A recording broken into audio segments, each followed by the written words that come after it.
Welcome back to the MHP Show podcast. I'm your host, Derek Vickers. On the MHP Show, we try to navigate this crazy and interesting world of mobile home parks, trailer park investing, whatever you want to call it, manufactured housing communities, whatever.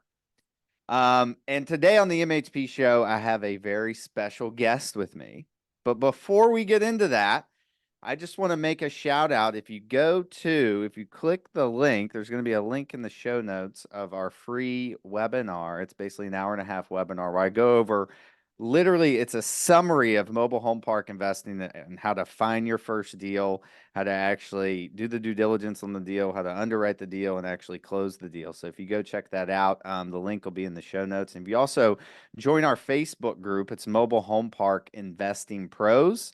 We are growing extremely fast, and we provide tons of free information on there about acquisitions, due diligence, all things mobile home park. So if you check the Facebook group out at Mobile Home Park Investing Pros. So today I have Mr. Brad Rymer with me. He is the co-fund manager now of Haven Capital Ventures, and he's the founder and CEO of Cloverleaf Capital Group, and has a very extensive background and a lot of experience in manufactured housing. So Brad, welcome to the show, man. Yeah, thank you, sir. I appreciate the invite and reaching out, and always have a great time talking about mobile home communities. Yeah, for sure, for sure. And just give me a little bit of your background because you've done a lot of cool things, and I didn't want to screw it up in the beginning. So give us a little bit of your background. Yeah, sure. It's. I mean, it's. I've been in commercial real estate. When I left Indiana, went to Colorado. I started at Marcus and Millichap, and it was really focusing on graphic design and art. I was an art major, philosophy and psychology minor at Wabash. And when I got to Colorado, I really realized that numbers made sense, and I got in commercial real estate. Well, it wasn't until I think 2015 that I met with Dave Reynolds, and who's one of the gurus, and Frank Rolfe, that showed me the way, and I became the CFO there, and really discovered what can be done and what the track record and history is with MH and where it can be going. And so I really bought in. Mm, mm. Yeah, I mean, and you learned from two of the veterans of the industry, and so that's invaluable to be able to learn from people that are experienced like that. Yep. But when you think of mobile home parks, and we talk about it all the time on this show, like it's not a sexy investment. There's five-star communities that are pretty sexy, but what drew you to this asset class? Like, why mobile home parks? Like, what was the thing that stood out to you? It was like, oh, like there's something here. Yeah, I think it's financial dynamics. I mean, obviously, when you look at breaking these things down, and if you look at just the track record, my history of business intelligence and statistics and analytics and all that type of stuff, especially being a CFO and working in financials. One of the biggest things is where, commercial real estate has always lagged behind residential. Residential always has, some of the more keen, I guess, because it's more per clip. Commercial always falls behind it because it's based on what banks leverage, things like that kind of do. But commercials always lag behind data, and then data AI. We're talking AI these days more than we are about commercial real estate, right? And so I'm seeing articles like AI and doing due diligence just via AI, and ways that you could analyze financial statements via AI and all these things. Well, I mean, data has always been strong to me. And so from my standpoint, there's so much data that's been composed and sat in all of these big time players that I came from, Warren Buffett, Sam Zell, all that data. Remember, like the spreadsheets were always about just get it done. We'll figure it out. We'll put it in here. Well, that stuff sits on servers, and then Now we call it data lakes, and data lakes can review information. And I've always been very keen on information telling us a story. Mm, So that's when I joined in and came aboard as the CFO. I came aboard as a CFO because I knew about the financial analytics and the financial components of accounting, but I also had the business intelligence side. got So it. Got it. Okay. When you said that commercial it lags behind, what did you mean by that exactly? So commercial is always following what the investment criteria is. Most lending institutions, especially when it comes to like CMBS, any conduit, any life insurance, anything like that, it's going to follow the mold of where the investment's taking place. And the one that could take a left before they take a right is residential. Mm, And so commercial always follows behind what is happening on the residential acquisition market. Why is that? Because most investors in residential are doing individual purchases, yeah, personal purchases versus investment, right? right. And so moving cap rates and then also seeing where, like, for example, seeing where people are moving, populations moving, job growth, everything like that, and increased purchase prices on average when you go to a certain sector or a metropolitan area or just a sub metro tells you a story of where there is job growth, and Right. job growth spurs commercial, retail, office, everything. Yeah. Yeah, for sure. For sure. What's the so like when you're analyzing all that and you're looking for a deal, like what are some of the first criteria boxes that you and your team that you guys have to check before the deal even's like, okay, but we'll look at that. Is it location based, size? Like what does that look like? No, I think it's population. It's pretty simple stuff. Honestly, I go a little bit a few layers deeper. Just with the analytics side, being the analytics nerd, I look a little bit deeper into traffic. I look at what has been the gain. I look at past historical aerials, visual occupancy versus what's been stated, all these certain components. But from my standpoint, I mean, really, it drives with the sustainability of the tenant that's going to be at the community. I want to know that my tenant has been there. I want to know the tenure of the tenant, but I also want to know that they can sustain this. I want to look at their existing balance. How many times have they been below and or not on par? And from my standpoint, it's really just making the best effort when I take over a community that we have sustainability. Mm, yeah. I mean, that makes sense. And then after so you mentioned something about, a couple things, traffic, population and things. So what is your minimum size population of an MSA that you're going to go into?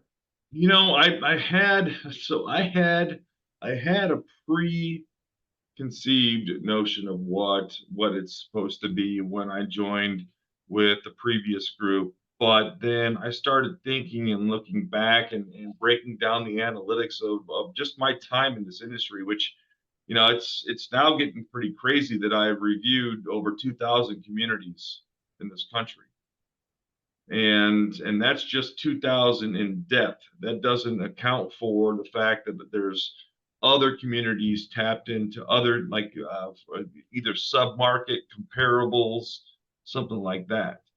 And looking at these markets, and I start to see the value that Frank and Dave, for example, bring to the market, just having that inherent knowledge. But from my standpoint, it doesn't necessarily have to be a per lot count anymore.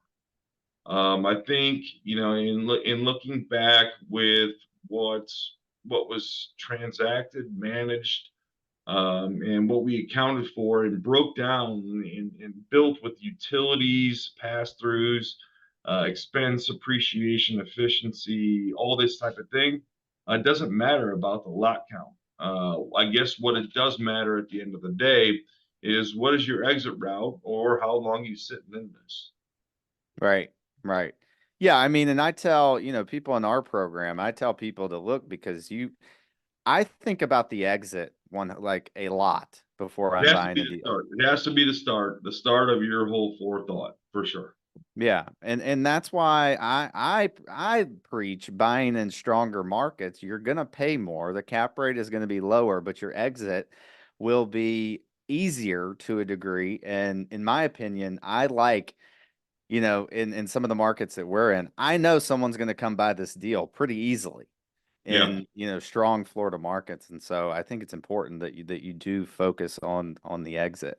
Yeah, and it's markets too, depending on your patience, your propensity for a little bit of tolerance. What's going to happen, how long it's going to take, capital you need to bring in, how many investors do you have? Is it your capital versus investor capital? I mean, all these little finite different things are what matter to the investment itself.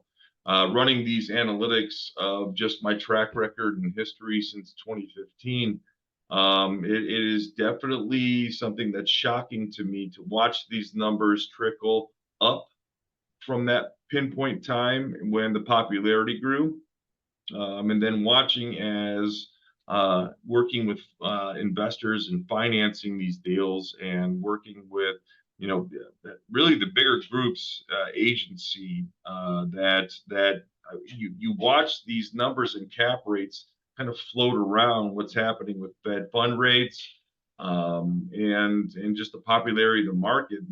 And when you lose what we did in the mobile home community type of like the private investor, right? Because with debt going kind of to the wayside with banks, you lost that almost 2 million below investor individual ones that are going to buy these one-off parks, right? Yeah. And so that's just because lending just was not acceptable, and the terms were banks weren't willing to lend even though they said they were out there lending. And so now you're looking at this market for the next 2 years where you're seeing some crazy cap rate asks or requests and transactions that just don't go through. Yeah. Yeah. Yeah. I mean, we've been so last year, was brutal. I mean, like every deal that we looked at, it was like, no, no, no, no, no, quick no's. Yeah. This year, we're coming up on like we've got 3 deals under contract right now. We're coming up on like, yeah, we're seeing more deals and we're like, yeah, we're not completely no on a Yeah. lot of stuff. So I'm seeing it soften up, but um, I'm hearing people retrading more. Obviously, more deals are, blowing up Yeah. in one way, shape, or form. And I think we'll continue to see that, just like you said. Yeah. Do you, 1000%. yeah, do you think on, like some of these, because I look at some of this stuff in Florida. Seller wants a 4 cap, 4.5 cap, you know, on my numbers, Yeah. right? On my numbers. And just from my experience, like when I started cold calling in 2020, I'm like, oh my God, this guy wants 50 a pad. This guy is insane. And then we started buying stuff for 50 a pad. And so I always battle back and forth with like, hey, should I pay 100 for it now because I'm going to be mad that I didn't in 5 or 7 years? I mean, we probably will, but I would just be curious on what your opinion is of that. Yeah, I mean, I sit there and I look at analytics, and I break down the numbers to. There's two different divisions of the business, and I don't know if this is something that I guess my first question is back to you. Do you when you talk to your team and on this podcast, do you define the difference between community operations and home? What do you mean? What do you mean by that? Well, so the community operations is where you have a glorified land lease, right? Yeah. And the home sits on top of that lot. So you charge a lot rent and you charge a home rent. And so one of the things that a lot of agents and a lot of mobile home community brokers, everything that have jumped into is they just present you with a cap rate of a combined total of those two segments of the business. Well, when you look at what ability to finance, especially with lenders, they want tangible assets that they can secure. And the one thing that they can secure is the land. Yep. So you have to really break down from day one, what is your returns and the prospect of your, really call it community only performance, which means lot rent and then everything that consumed just with lot, not what you build back, all that stuff. And then the home rent needs to be separate because the home rent is the one that you run the market on. And so, like those two different separations in your balance sheet and in your financial statements is really the key with finding financing these days. Yeah, yeah, for sure, for sure. And what my guys are seeing on the front lines, and sometimes I'll get on the phone with investors that they're obviously not investors, but park owners. They're capping park owned home rent just as as the Same. And same as lot it's rent. so it's not that's not how this works. Yes, Not how right, this business works. And then when you talk to agents in the market, they call you as a buyer or somebody who's helping find financing for investors. They call you separately and they're like, we know what it's supposed to be, but we present this. And when we introduce, I'm like, then just make it plain and simple, just like this. It's not, it's not combined rent. Sorry. right. That's how it works. So like, I'm sorry, like I love sales. I mean, I told you I started at Marcus Millichap and I appreciate sales, but yeah, it's kind of screwing things up. Yeah, yeah, for sure. And I think, unfortunately, and I've got a lot of great broker friends, but we talked to some sellers off market and they're like, okay, well, this broker told me to do this, that I could basically cap my home rent. Yep. And like, and then that just misconstrue, like the seller, it almost makes him like, it's not sellable for him anymore because he gets it in his mind that he can get this number now, and then all of a sudden he has to get brought back down to reality, and it's I tough. told I've said this from day one. I think in all my podcasts from just from the history, I've said that if you don't ask for it, you don't get it. Well, if you're a seller and you hear one number that sticks in your retina, and that's just where you sit there and focus on, you can hit it. That's where you sleep comfortable at night. And then when you say, well, I can defend this purchase price and do this, this, and this, because it was given to you, fed through you through the numbers. But um, it really needs to be the transverse. And I think that it needs to be something that says, okay, here are the two different ways that this is going to be. If you want a higher purchase price, you carry, especially in today's market, you're going to have to carry because there's no debt. There is no debt, and it's not a functional debt piece that's going to be offered to you. Yeah, But in today's market, if you want a higher purchase price, you're going to have to carry. yeah, If you want your purchase price or where you think you want the liquid equity, then it's going to be lower. I mean, it's simple mathematics, yeah, right? Leverage brings up forecasted returns. If you have to sit there and take more of a risk and it's more of a cash base, then you're going to bring down that purchase price to protect the risk. yeah, yeah, for sure. And like the thing, the funny thing in dealing with these guys, Brad, is like, yeah, okay, they're like, yeah, we'll carry. But then the terms they want for carrying, it's just like, I'll just go through the bank. I'll just pay Yeah. like Well, it's what are you hearing? Because I know like the one thing about working with finance and being in this for a while is about really just knowing what to say and what to do. And I think when I jump on these podcasts and shows and everything, it's all about I'm all about giving information. I want to change the world as well when it comes to MHP. I want to kind of pigeon off and give maybe that envelope difference in what Dave, Frank, and Sam and Warren have brought to the industry, and then make my mark, my fingerprint. So I'd like to hear what you say, because for me, from my standpoint, when it comes to negotiating on debt, I think it's very powerful for me to sit there and say, okay, I know this bank in this market's doing this. They're offering these interest rates. And then I know also that so and so has said that they would lend, would not lend. I've also worked with them in the past. So debt's not available. Seller, this is my purchase price. Yeah, right. Yeah, and I think too, like actually underwriting the deal live with them, and we've even actually had, hey, punch this in on your calculator as we're going through this. Does this work? But the problem is, Brad, is that what we don't, as investors, we don't factor in this one little piece that they factor in: sentimental value. It's in their purchase price, but it's not in ours. It's And not. It's not. And you're right. And it's, the thing is I think it comes in broker 101 when it comes to commercial real estate on any level, is to fold that in.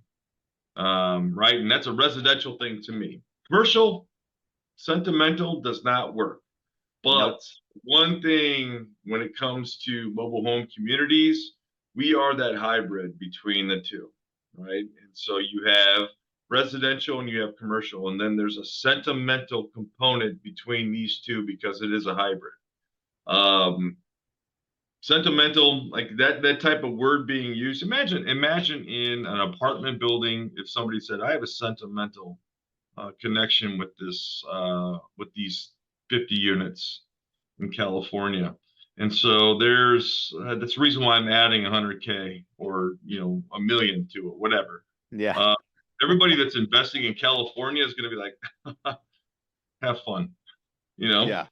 But it sticks with mobile home communities. So there is that last, because we are folding into the commercial real estate market. We're folding into the acumen about being part of commercial real estate.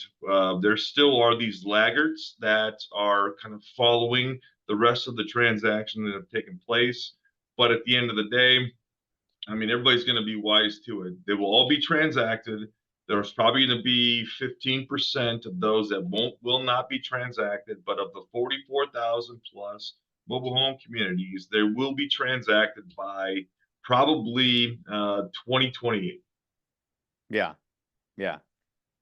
Yeah. I mean, they definitely will. And I think, I think some of these, some of the people we talk to that just give us these insane numbers, like 125,000 a pad and their lot rent's 450, do the math on that. Yeah. They're just not real sellers, because if Yeah. that guy I'm telling you about that I talked to the other day, if he really had to sell, he would probably be a tad bit more reasonable Right. than that. Right. Right. Well, again, if you don't ask for it, you don't get it. Right. And so that's exactly what's being preached to them. And yeah, shame on brokers for going out there and getting their listings based on these astronomical numbers, and then they're misinforming their sellers and putting themselves and putting this deal in attraction, especially logging into all these websites today. I mean, I remember LoopNet, and even before that, CoStar, and all these other ones that probably still are alive, but registering and looking at these deals, looking at the comps. Now it's more widely available, and you can see these different deals being listed, and I don't see it being. I don't. I There needs to be some sort of a taming to what, as a seller, you list. Yeah. Yeah, I agree.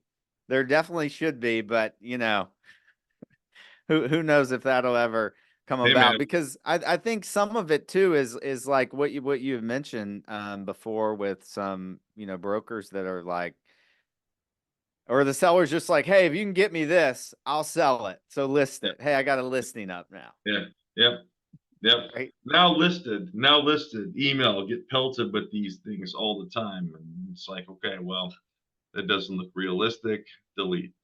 Yeah, yeah, exactly. What do you so like when you're going in to acquire a new asset?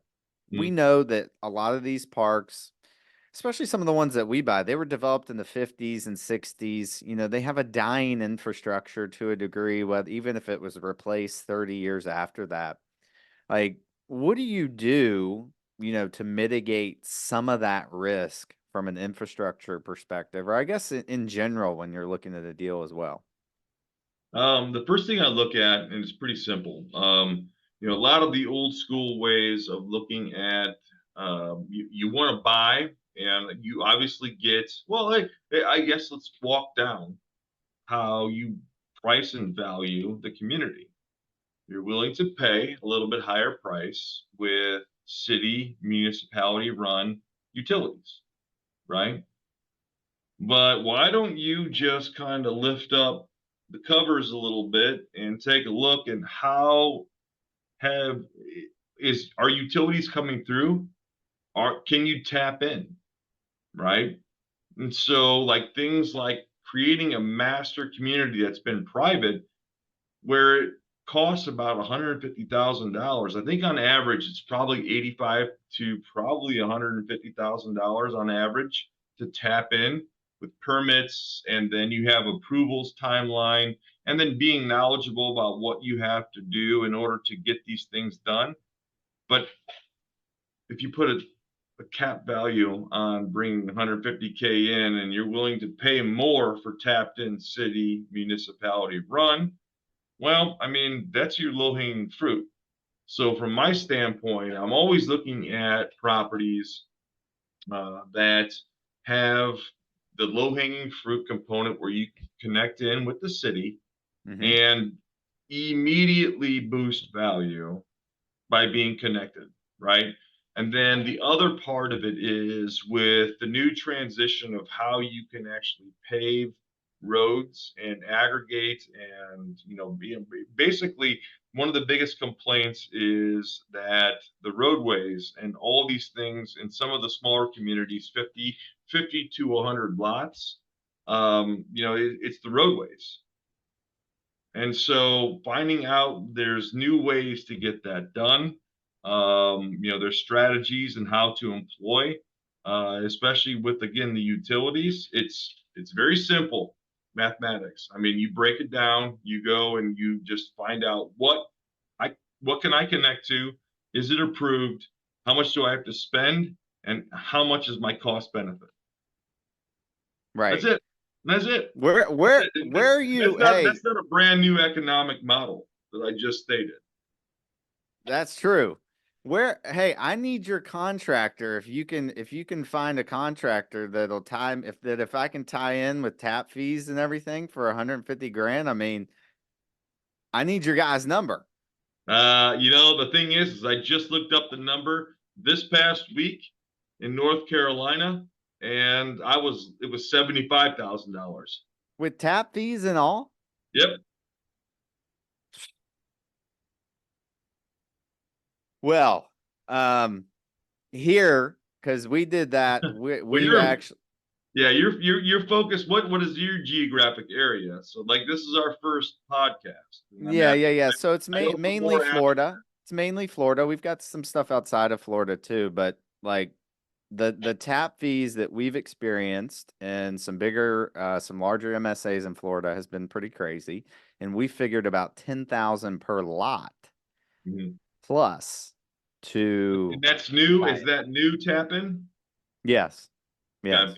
Yeah, well, that makes sense down in Florida. Different. I'm talking North Carolina, and then the other ones that I've looked at in Texas, and then South Dakota, up in upstate New York.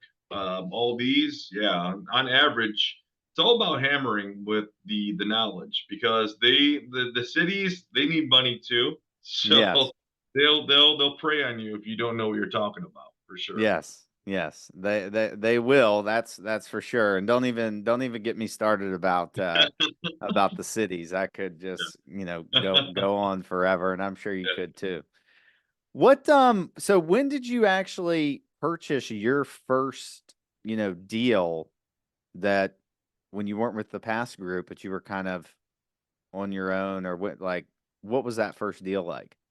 First deal was really a merger. I took a look at this one in North Carolina, and we've been under contract on multiple. And again, with my focus with due diligence and really just being analytics focused, I have turned down a bunch of deals.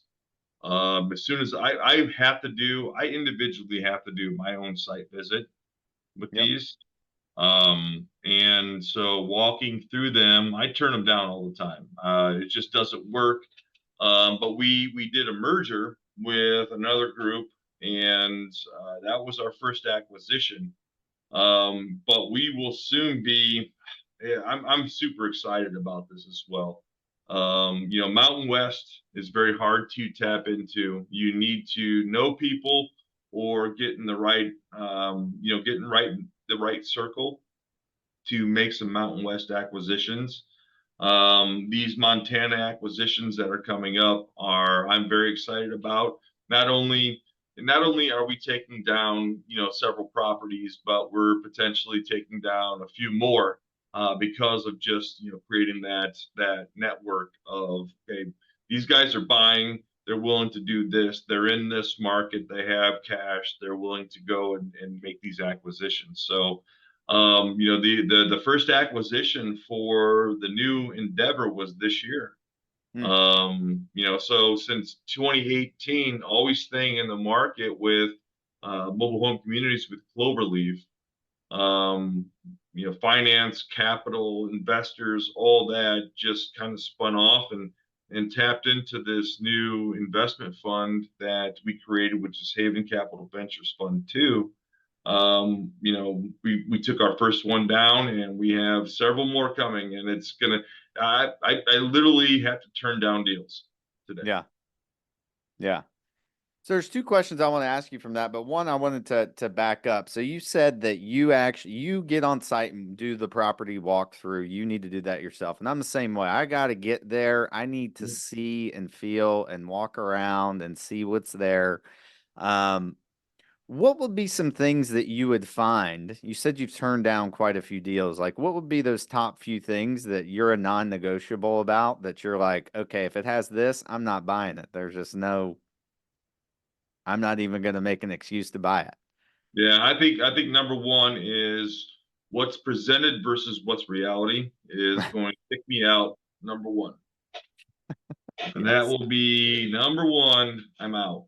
Yeah. Uh, I then the market's number two, because the second thing I do after I do a reality check in the community, and I was telling my business partners, and I say this all the time in my podcast, but I get out of the car and I walk every single road. Walk by, I have my camera on my phone. I'm talking. This is just my comfort zone, right? I'm seeing and spotting these different things, and I walk up and down. Then I leave. And then I go drive the market, and I see how many other communities are there. What do they look like? And most of the time, because of the data analytics side of what I know the owners or looked at the community in the past or something like that. And so then I'll call them. So, I ask them about what's going on with the market. I don't necessarily do like the ghost calling. I don't, see what's happening in that market. I do look at certain things like Craigslist and I look at what rental market's doing, but I focus more on the dynamic analytics given to us today with all the APIs that I'm tied into. So, from my standpoint, I go in, I know, and then I look at these markets, then I walk the community again. And I'm like, okay, walk through these different competitors. I see the difference in the home presentation, appearance, expectations, even to the extent of when I'm walking through with my phone, how the tenants respond to me walking through and their cordiality and saying hi and all that. And then I go back through the community that I'm looking at. Mm, and I see in a general market what's the difference and why. And some of that stuff that's intangible that you can't calculate is probably the biggest differences. mm, mm. What about like what about like zoning issues or flood if the park's in a flood zone or not? Like is any of that kind of stuff deal killers for you? For sure. Flood zone, all these things. Floodplain is definitely one of the big factors. It took so long for commercial real estate to kind of evolve into having things where you can do research and general data research on floodplains. Insurance, obviously, given all the things with mobile home communities, you're pricing premiums on the potential of a floodplain. Then they falsely present you with premiums you have to pay just in case because it is a mobile home community, even though you're on a lifted lot or something like that. That's not even filling in the 100-year floodplain. But that definitely makes sense because when you're I guess it depends on if you're investing as an individual community owner on one community versus having a portfolio, because the portfolio will be driven on the total encompassing floodplain risk and insurance Right. risk when it comes to the insurance and then value with leverage. Because if you're buying a portfolio, your end up goal is I buy it at this price point, gain value in it, and everything that I employ, whether it be expense efficiencies or last thing should be lot rent bumps, but that's something for maybe a different topic. But pass throughs, what you should earn back, and then really just what you bring to the community, and then the value you gain. You're obviously going to go and find some leverage in capital to reimburse the capital that you spent. I mean, that's just normal. Today's market, well, good luck, have fun. And 60%, 65%, I think is the max that I've seen today. Yep. Uh, LTV, and I hate to keep saying it, but I will repeat it because the track record, looking back to all my podcasts, has been stating what's happening with the market when it comes to debt. And we are now in 2024. We're mid-year, we're in election year, and all the things that I pinpointed about where cap rates were going to go and where interest rates were going to go. Now we are in an inflation market and all this type of stuff where it's falsified. I think that that's not going to be available for a while. So we Hmm. have cap rates that are going to continue to dwindle down. Yeah. So you think I was just going to ask you for, and you gave me a little sneak peek of it there, kind of your outlook on the market on cap rates and rates. So you think cap rates are going to continue to go down? They have to. They have to because there's no debt available. And when you look at the higher cap rates, I guess lower, higher, depending on how you speak to it, but the lower cap rates are being achieved with people that are willing to, sellers that are willing to be a little more creative in how they structure the deal. And therefore, those cap rates are also following the capital infusion. So the higher seller carry LTV to your purchase price, right, is going to drive the cap rates in a certain direction. If I'm sitting there as a buyer and I'm like, okay, look, I'll get up to your purchase price. It's a risk for me, but I'll get up to there if you carry 80%. Yeah. See what I'm saying?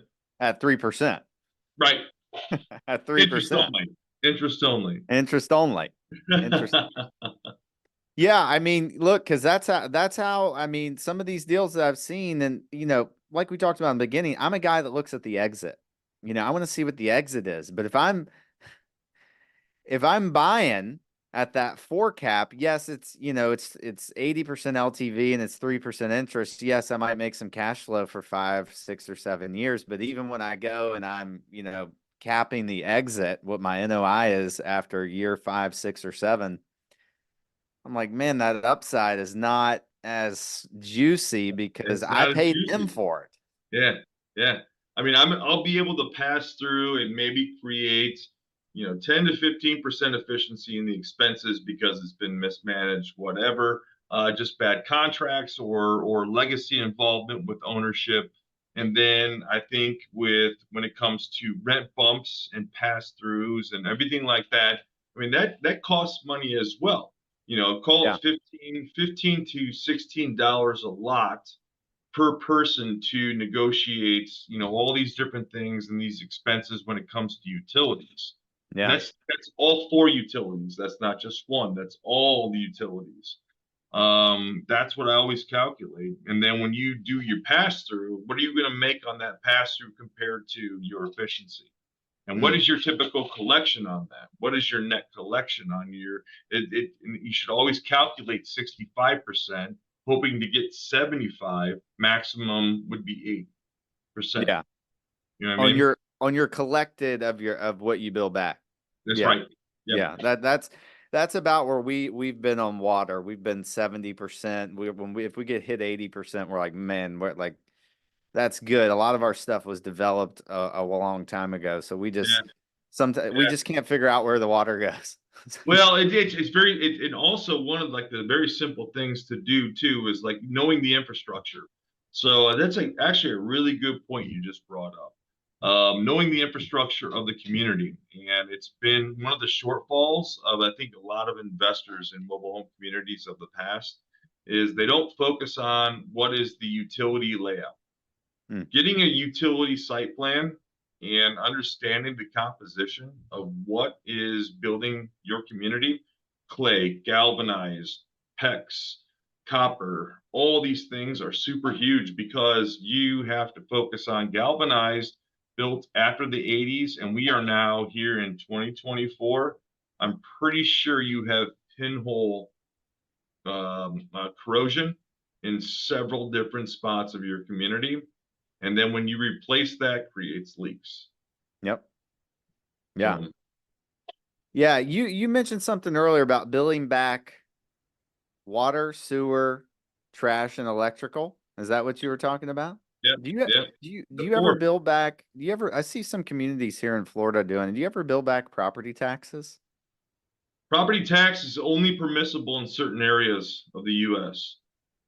It's based in the municipality. So property tax is one thing.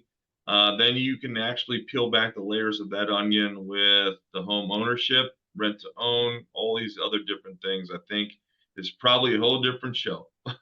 Yeah. Yeah, for sure. For sure.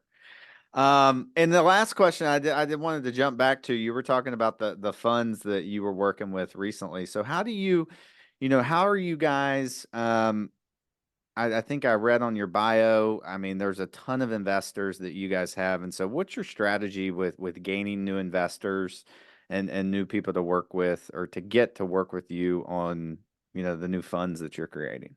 Yeah, I mean, I think I think one of the biggest hangups and one of the hiccups of all of it is I'm not going to reach out to former investors that I work with.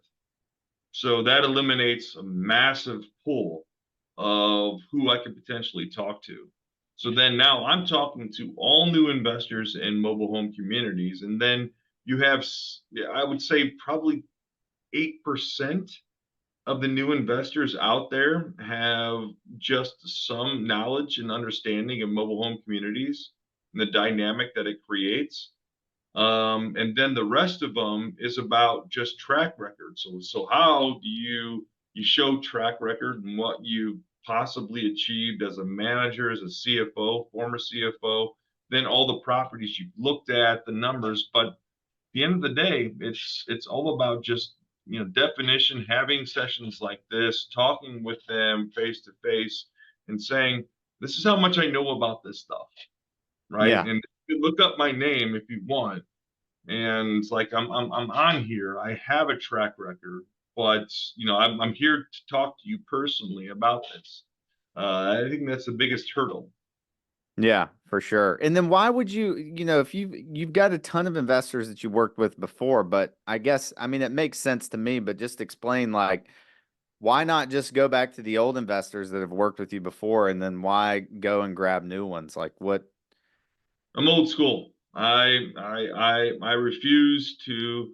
I have the inherent traits that I would not sleep well at night if I went and approached former investors that I worked with, my business partners and former bosses with. So just refuse to do it. Yeah. This is my thumbprint. This is my stamp on this market, and that's just who I am. Got it. Got it. Well, Brad, I know we could sit here and nerd out on this for forever. Well, we have multiple sessions after this for future podcasts. Yeah, there we go. There we go. Is there anything that you'd like to leave our listeners with before we, head out here? I think the only thing is like just be in tune with the market. 2024 is going to be a little bit rough in the sector with debt, but pretty much at the end of the summer leading into the fall. Um, just be very keen on your investments. Make sure that your investments that you're going to take down have already been in place, and when they close in Q3, Q4, it's already been in place and in motion. Don't start anything in Q3, Q4 unless it really makes sense and you have a great scenario. Yeah. And now I got to ask, why do you say that? Well, presidential Well, yeah. elections are always a key driver in Yeah. what takes place. You watch and you look at where inflation's going, job market, all these things, what's going on with residential prices, what's going on with debt, and they show the dynamics and actual the factors that make sense. What drives where interest rates go are going the opposite direction. And so when you have a re-election and you have numbers that are going in the wrong direction, it's going to be falsified. You just have to assume it's falsified stuff that's Yeah, presented to you. for So sure. just be mindful. Yeah. That's it. Brad, thanks. I really appreciate you coming on the show. It's been great. Where can people find you? You can find me in multiple different ways. I think that the best is just my mobile phone number, 303-525-4850. We have a website, havencapitalventures.com. You can also reach me at brad@cloverleafcapitalgroup.com. But obviously mobile is the best way to reach out. Awesome. Awesome. Well, thanks, Brad. And thanks everyone for tuning in to the MHP show for another episode. We're on every week. Please like and subscribe on YouTube, iTunes. We're everywhere. So like and subscribe and check us out on Instagram, Facebook, and all the social media platforms. And we will see you all next week. Peace.